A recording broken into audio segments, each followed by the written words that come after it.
अब हम आपको श्रीमद् भागवत महापुराण के पंचम स्कंद का 20वां अध्याय सुनाएंगे, जिसमें अन्य 6 द्वीपों तथा लोकालोक पर्वत का वर्णन के बारे में सुनाएंगे। सो आप सभी ध्यान पूर्वक सुनेंगे।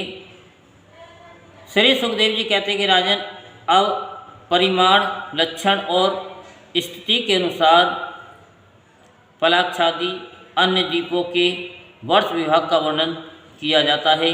जिस प्रकार मेरु पर्वत जम्बू द्वीप से घिरा हुआ है, उसी प्रकार जम्बू द्वीप भी अपने ही समान परिमाण और विस्तार वाले खारे जल के समुद्र से परिवेशित हैं।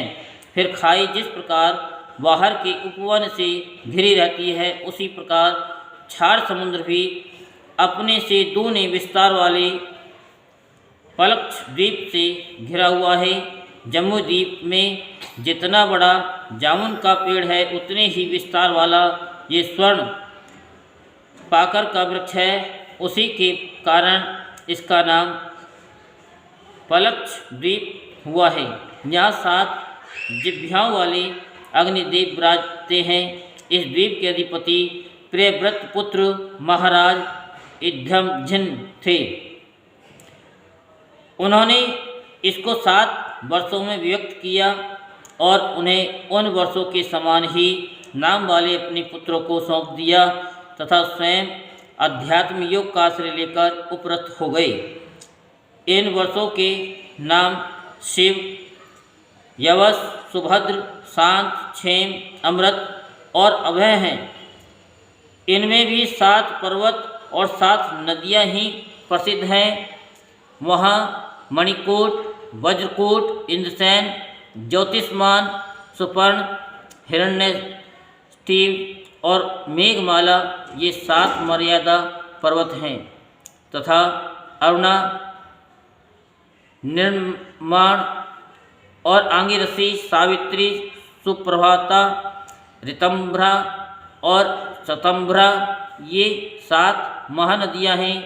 महाहंस, पतंग, ऊर्ध्वायन और शतांग नाम के 4 वर्ण हैं। उक्त नदियों के जल में स्नान करने से इनके रजोगुण तमोगुण क्षीण होते रहते हैं।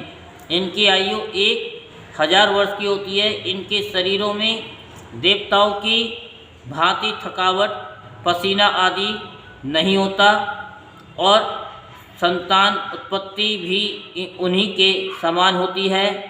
ये त्रैविद्या के द्वारा तीनों वेदों में वर्णन किए हुए स्वर्ग के द्वारभूत आत्म स्वरूप भगवान सूर्य की उपासना करते हैं। वे कहते हैं कि जो सत्य अनुष्ठान योग्य धर्म, ऋत प्रतीत होने वाले धर्म, वेद और शुभाशुभ फल के अधिष्ठाता हैं, उन पुराण पुरुष विष्णु स्वरूप भगवान सूर्य की हम शरण में जाते हैं। पलक्ष आदि 5 द्वीपों में सभी मनुष्यों को जन्म से ही आयु, इंद्रिय, मनोबल, इंद्रिय बल, शारीरिक बल, बुद्धि और पराक्रम समान रूप से सिद्ध रहते हैं। पलक्ष द्वीप अपने ही समान विस्तार वाले इक्षु रस के समुद्र से घिरा हुआ है। इसके आगे उससे दुगने परिमाण वाला सालमली द्वीप है, जो उतने ही विस्तार वाले मदिरा के सागर से घिरा है। पलक्ष द्वीप के पाक करके पेड़ के बराबर उसमें सालमली का वृक्ष है। कहते हैं कि यही वृक्ष अपने वेद में पंखों से भगवान की स्तुति करने वाले पक्षीराज भगवान गरुड़ का निवास स्थान है तथा यही इस द्वीप के नामकरण का भी हेतु है। इस द्वीप के अधिपति प्रियव्रत पुत्र महाराज यज्ञबाहु थे। उन्होंने इसके सुरोचन, सौमनस्य, रमणक, देवर्ष, पारिभद्र, आप्यायन और अभिज्ञात नाम से 7 विभाग किए और इन्हें इन्हीं नाम वाले अपने पुत्रों को सौंप दिया। इनमें भी 7 वर्ष पर्वत और 7 ही नदियाँ प्रसिद्ध हैं। पर्वतों के नाम स्वरस, सत, श्रृंग, वामदेव, कुंद, मुकुंद, पुष्पवर्ष और सहस्त्रश्रुति है तथा नदियाँ अनुमति, शनिवाली, सरस्वती, कुहू, रजनी, नंदा और राका हैं। इन वर्षों में रहने वाले सुधर, वीरधर, वसुंधर और ईसंधर नाम के 4 वर्ण वेद में आत्म स्वरूप भगवान चंद्रमा की वेद मंत्रों से उपासना करते हैं और कहते हैं, जो कृष्ण पक्ष और शुक्ल पक्ष में अपनी किरणों से विभाग करके देवता, पितृ और संपूर्ण प्राणियों को अन्न देते हैं, वे चंद्रदेव हमारे राजा रंजन करने वाले हों। इसी प्रकार मदरा के समुद्र से आगे उससे दूने परिमाण वाला कुशद्वीप है। पूर्वोक्त द्वीपों के समान ये भी अपने ही समान विस्तार वाले घृत के समुद्र से घिरा हुआ है। इसमें भगवान का रचा हुआ एक कुशों का झाड़ है, उसी से इस द्वीप का नाम निश्चित हुआ है। वह दूसरे अग्निदेव के समान अपनी कोमल शिखाओं की कांति में समस्त दिशाओं को प्रकाशित करता रहता है। राजन, इस द्वीप के अधिपति प्रियव्रत पुत्र महाराज हिरण्यरेता थे। उन्होंने इसके साथ विवाह करके उनमें से एक एक अपने 7 पुत्र वसु, वसुदान, दृढ़रुचि, नाभिगुप्त, स्तुरव्रत, विभक्त और वामदेव को दे दिया और स्वयं तप करने चले गए। उनकी सीमाओं को निश्चित करने वाले 7 पर्वत हैं और 7 ही नदियां हैं। पर्वतों के नाम चक्र, चतुश्रृंग, कपिल, चित्रकूट, देवानी, ऊर्ध्वरोमा और द्रविण हैं। नदियों के नाम हैं रसकुल्या, मधुकुल्या, मित्रविंदा, श्रुतविंदा, देवगर्भा, घृत, चयुता और मंत्रमाला। इनके जल में स्नान करके कुछ द्वीपवासी कुशल, कोविद, अभियुक्त और कुलक वर्ण के पुरुष अग्नि स्वरूप भगवान हरि का यज्ञादि कर्म कौशल के द्वारा पूजन करते हैं तथा इस प्रकार स्तुति करते हैं, अग्रे आप पर ब्रह्म को साक्षात हवि पहुँचाने वाले हैं, अतः भगवान के अंग भूत देवताओं के यजन द्वारा आप उन परम पुरुष का ही यजन करें। राजन, फिर घृत समुद्र से आगे उससे द्विगुण परिमाण वाला क्रोच द्वीप है। जिस प्रकार कुशद्वीप घृत समुद्र से घिरा हुआ है, उसी प्रकार ये अपने ही समान विस्तार वाले दूध के समुद्र से घिरा हुआ है। यहाँ क्रोच नाम का एक बहुत बड़ा पर्वत है, उसी के कारण इसका नाम क्रोच द्वीप हुआ है। पूर्व काल में श्री स्वामी कार्तिकेय जी के शस्त्र प्रहार से इसका तटीय प्रदेश और लता निकुंजादि छत विछत हो गए थे, किंतु क्षीर समुद्र से सींचा जाकर और वरुण देव से सुरक्षित होकर यह फिर निर्भय हो गया। इस द्वीप के अधिपति प्रियव्रत पुत्र महाराज धृतपृष्ठ थे। वे बड़े ज्ञानी थे। उन्होंने इसको 7 वर्षों में विभक्त कर उनमें उन्हीं के समान नाम वाले अपने 7 उत्तराधिकारी पुत्रों को नियुक्त किया और स्वयं संपूर्ण जीवों के अंतरात्मा परम मंगल में कीर्तिशाली भगवान श्री हरि के पावन पदारविंदों की शरण ली। समझ में आ रहा है? मन लग रहा है? मन लग रहा है? समझ में आ रहा है? समझ में तो उन्हीं के बारे में बता रहे हैं, दीपों के बारे में। हाँ, ये हम आपको क्यों बता रहे हैं?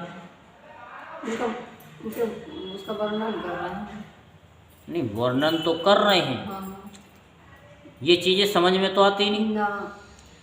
अब समझ में नहीं आती हैं तो इससे कुछ ना कुछ तो आपको फ़ायदा ही होगा। हाँ, यही मैं बोलूँगा। क्योंकि आजकल कथा तो सुनाते नहीं, कथा तो सभी को पता है हाँ, कि राजा परीक्षित की ये कथा है, सुखदेव जी की ये कथा है, भरत की ये कथा है, लेकिन इसे सुनने का क्या फ़ायदा है? आप ऐसे समझो कि साइकिल है, साइकिल में अगर चेन ना हो तो चलेगी। चलेगी क्या? माता श्री। और अगर उसमें ट्यूब ना हो तो भी नहीं चलेगी, और टायर ना हो तो भी नहीं चलेगी, और अगर ब्रेक ना हो चलेगी तो सही, चलेगी तो सही। लेकिन वो कहीं ना कहीं ठोक ठोक देगी। देगी। तो आजकल की कथाओं में क्या है कि ब्रेक नहीं है, बस ब्रेक नहीं है। ब्रेक भी नहीं, ये भी नहीं सुनाते फिर। मैं सुनाने की बात ही नहीं कर, मैं तो कह रहा हूँ कि एक एक चीज़ को जो बताया गया है, जैसे हमारे शरीर में टांगे ना हो कैसा लगेगा? बेकार लगेगा। भगवान ने जब हमको टांगे दी हैं तो कोई तो सोच समझ करके दी है। सही है, अगर हाथ दिए दो सही तो है। कुछ सोच समझ के दिए। हर चीज़ ऐसी बनाई है। अगर भगवान नाक ना लगाए किसी के कैसा लगेगा? बेकार लगता। और मुंह ना हो कैसा लगेगा? बेकार। और कान ही ना हो तब भी बेकार लगता। और दोनों आंखें ना हो, सब कुछ हो, सभी चीज़ें जरूरी। तो सभी चीज़ जरूरी है। इसीलिए हम तो एक एक चीज़ को समझाते हैं कि इसको सुनने से होता क्या है। कि जब शरीर है तो भगवान ने चमड़ी भी लगाई है जिससे सुंदर दिखाई दे, अंदर की चीज़ें दिखाई ना दें। क्योंकि अब उस चमड़ी को हटा दो तो कितना, जब हाथ जल जाता है तो कितना बेकार लगता गंदगी है सारी। है। उसमें नस भी है, नाड़ी भी है, रक्त भी और मांस भी है, रुधिर भी है, पता नहीं उसमें क्या क्या है, सही। तो देखा नहीं जाता। तो ऐसे ही इन चीज़ों को सुनने से क्या होता है कि जो हमारी 84 है, जो कल भी बताया था कि हमारे कितने वो हैं रोम छिद्र 72 हैं, 72 रोम। रोम। हाँ, रोम तो 3,500 करोड़ हमारे रोमों की संख्या है। करोड़। करोड़ 3,500 करोड़ हमारे रोमों की संख्या है। और ये साक्षात श्रीमद् भागवत क्या है? ये साक्षात श्री कृष्ण रूप है। जब भगवान गए थे तो इस भागवत में समा गए थे, तो उनका ये एक एक अंग है। जो हम नदी नाले पर्वत जो भी हमको दिखाई दे रहे हैं, ये सब परमात्मा का ही स्वरूप है, विराट स्वरूप है, जो विराट स्वरूप के बारे में बताते हैं, आगे भी आएगा। तो ये सारी चीज़ें हमारे लिए ज़रूरी हैं, लेकिन हमको क्या अच्छा लगता है? थोड़ा गाना बजाना हो जाए, थोड़ी सी इधर उधर की बातें हो जाएं, तो वो उसमें हम रस लेने लग जाते हैं। और ये चीज़ें भी इसमें भी रस लो, समझ में नहीं आएंगी तो क्यों बार बार उसको समझाते हैं? समझ में तो सत्यनारायण की कथा किसी को नहीं आई आज तक। अब आप जब से सुना रहे हो, अब उसका निचोड़ अब आपने बता दिया तो समझ में आ गया था। हाँ, तो ये क्या है कि ये सब कुछ बता रहे हैं कि ये सब हमारे उस पर ऐसे समझो कि जैसे कि एक सुनार होता है तो सोने को तपाता है, तो ये कथा है। तो उसमें बीच बीच में ये ब्रेक हैं, ये कि देखते हैं कि लोगों का मन इसमें लगता है या नहीं लगता है, या इधर उधर देखता है। क्योंकि अगर कथा सीधी सीधी चल रही है तो वो तो बड़ी अच्छी लगेगी, लेकिन जहाँ नदी नाले पर्वत को नाम आएगा तो वहाँ मन उचट जाएगा कि क्या सुना दिया।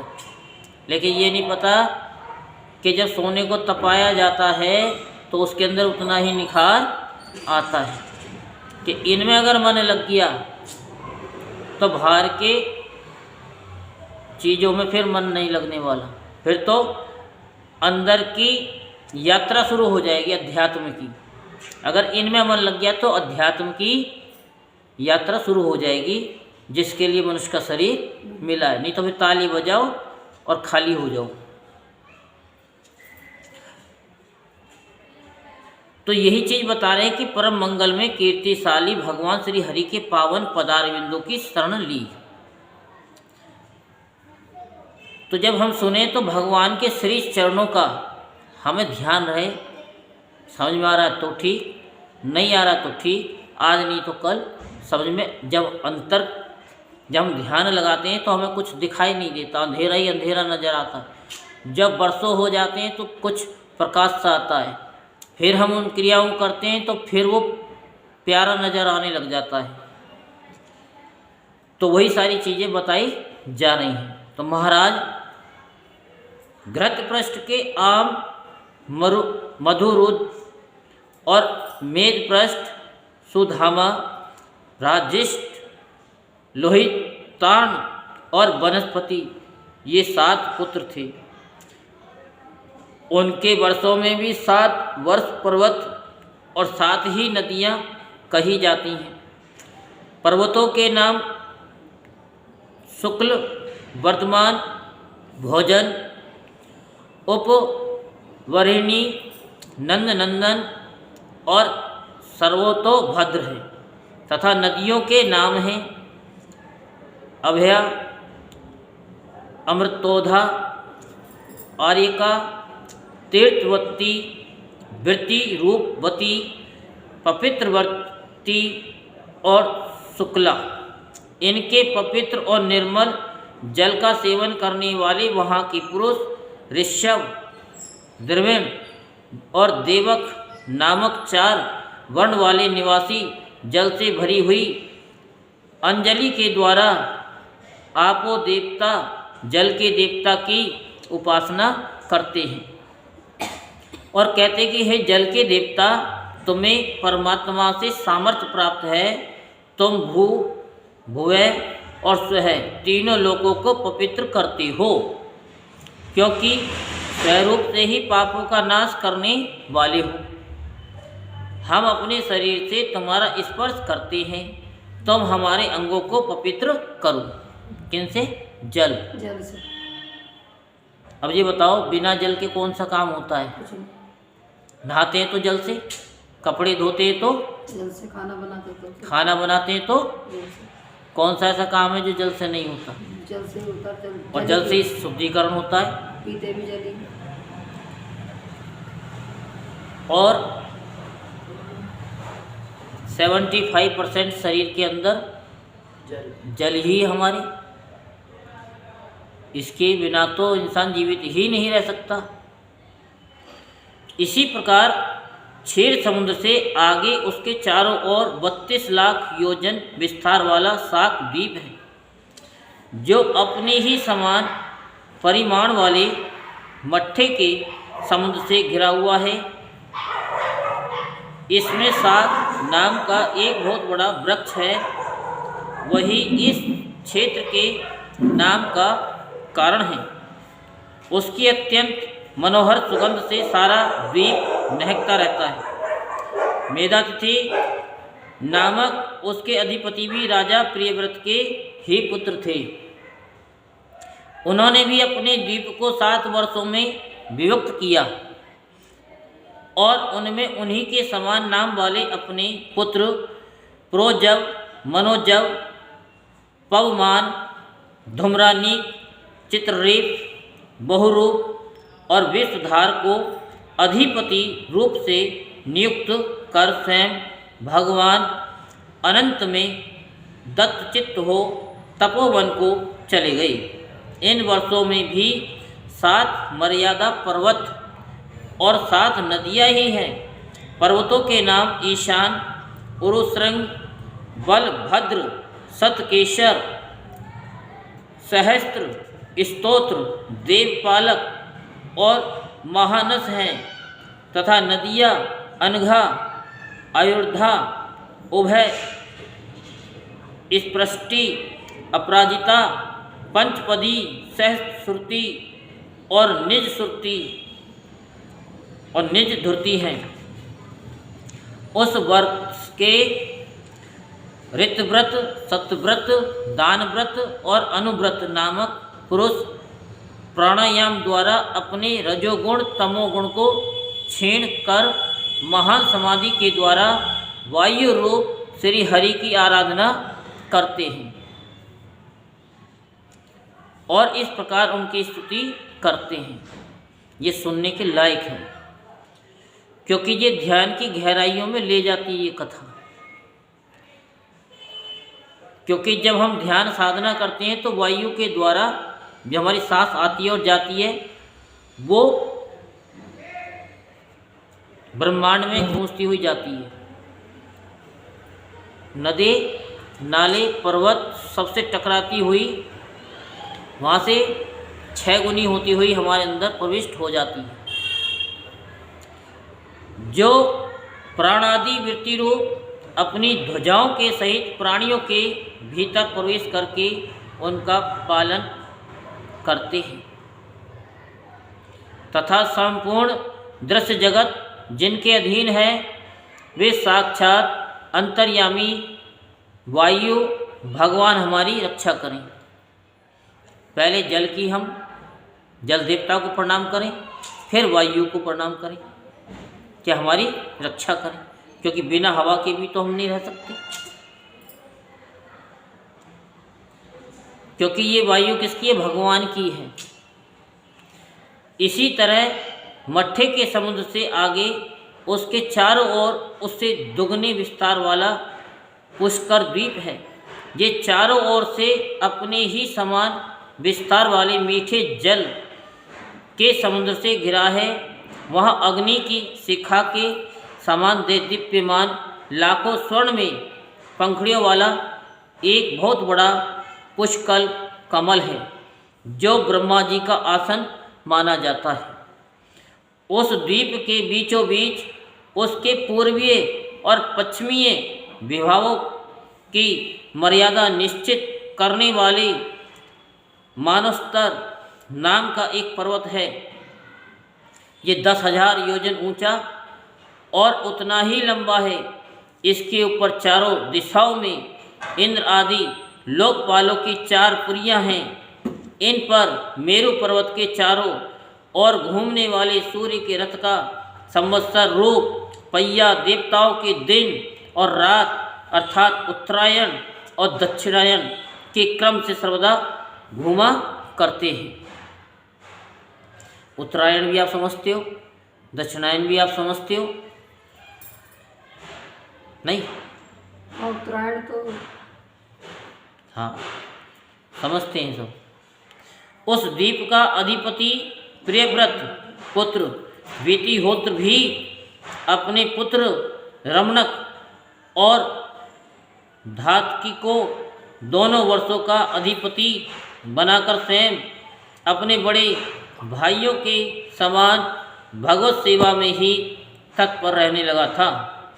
वहाँ के निवासी ब्रह्मा रूप भगवान श्री हरि की ब्रह्म शालोक्यादि की प्राप्ति कराने वाले कर्मों से आराधना करते हुए इस प्रकार स्तुति करते हैं, जो साक्षात कर्म फल रूप हैं और एक परमेश्वर में ही जिनकी पूर्ण स्थिति है तथा जिनकी सब लोग पूजा करते हैं। ब्रह्म ज्ञान के साधन रूप उन अद्वितीय और शांत स्वरूप ब्रह्म मूर्ति भगवान को मेरा नमस्कार है। श्री सुखदेव जी कहते हैं, राजन इसके आगे लोकालोक नाम का पर्वत है। ये पृथ्वी के सब और सूर्य आदि के द्वारा प्रकाशित और अप्रकाशित प्रदेशों के बीच में उनका विभाग करने के लिए स्थित है। मेरु से लेकर मानस्तर पर्वत तक जितना अंतर है उतनी ही भूमि शुद्धोदक समुद्र के उस ओर है।